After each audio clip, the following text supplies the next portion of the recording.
வழிநடத்தி வரும் அவர்களுடைய ஆசிரியர் பெருமக்கள், இங்கிருக்கும் நடுவர்கள், மாணவ செல்வங்கள் அனைவருக்கும் என்னுடைய குரல் வணக்கத்தை தெரிவித்துக் கொள்கிறேன். என்னுடைய பெயர் சங்கீதா கண்ணன்.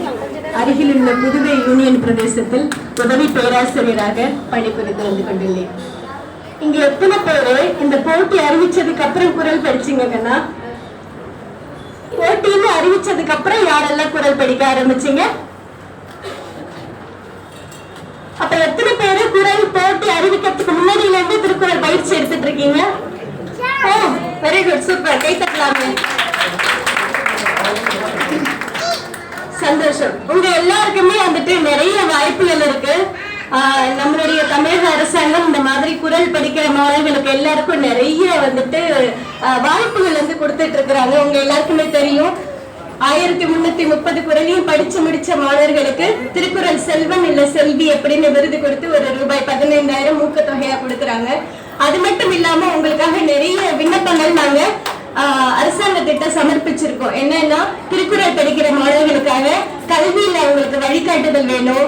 அது மாதிரி இப்ப எப்படி விளையாட்டுல சிறப்பா இருக்கிறவங்களுக்கு வந்துட்டு முன்னுரிமை கொடுக்கறாங்க இல்லையா, மத்த தேர்வு எழுதுறதுக்கு இல்ல வேலை வாய்ப்புக்கும், அதே மாதிரி திருக்குறள் மாணவர்களுக்கு அந்த மாதிரி முன்னுரிமை கொடுக்கணும் அப்படின்னு சொல்லி வேண்டுதல் வச்சிருக்கோம். அது மாதிரி நிறைய விஷயங்கள் உங்களுக்காக நடந்துட்டு இருக்குது. நான் விருப்பப்படுறது என்ன அப்படின்னா, போட்டிக்காக படிக்க வேண்டியது அல்ல திருக்குறள், நம்மளுடைய வாழ்க்கைக்காக படிக்கணும். சரியா? நம்ம எவ்வளவு நாளைக்கு இருந்து நம்மளுடைய குழந்தைகளை வழிநடத்த முடியும் அப்படின்னு நமக்கு தெரியாது. ஆனா இந்த ஒரே ஒரு புத்தகத்தை மட்டும் கொடுத்துட்டு நம்மளுடைய பிள்ளைகளை நீ வாழ்க்கையில எவ்வளவு வேணா சூப்பரா வாழ்ந்துக்கோ அப்படின்னு நம்மளால சொல்ல முடியும்னா அது திருக்குறள் மட்டும்தான். 1300 எத்தனை உங்க தம்பிக்கு எல்லாமே தெரியுது. எனக்கு கொஞ்சம் பயமா இருக்கு இவர்கிட்ட பேசுறதுக்கு. எல்லாத்தையும் படிச்சு வச்சிருக்கிறாரு. 1812 எல்லாம் சொல்றாரு. ரொம்ப சிறப்பு. உங்க பேருக்கு என்ன? வாழ்த்துக்கள்.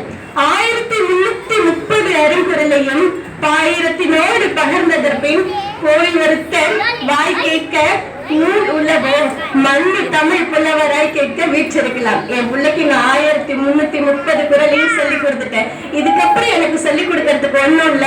என் பிள்ளை எங்க வேணாலும் கால் மேல கால் போட்டு உட்காந்துட்டு இந்த உலகத்துல வாழ்வாங்க வாழ முடியும் அப்படிங்கிற நம்பிக்கையும் மிகப்பெரிய சிறப்பையும் கொடுக்கறது இந்த நூல். அதனால இன்னைக்கு மட்டும் இல்ல, இன்னைக்கு போட்டியில வந்து நீங்க ஜெயிக்கிறது ஜெயிக்கல அது வேற விஷயம்.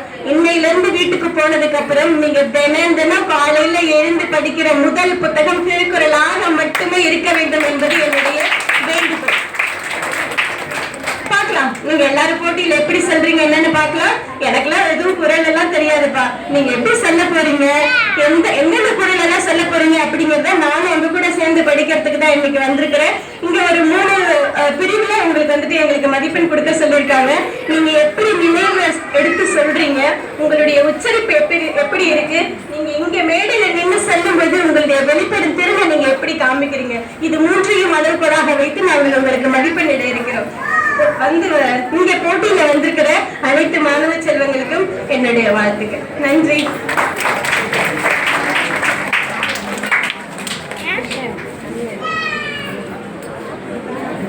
நடுவர்கள் சொன்னது எல்லாருக்கும் வந்து எல்லாரும் வந்து கேட்டீங்களா? ரெடியா இருக்கீங்களா திருக்குறள் ஒப்பிக்கிறதுக்கு? ஆரம்பிக்கலாமா?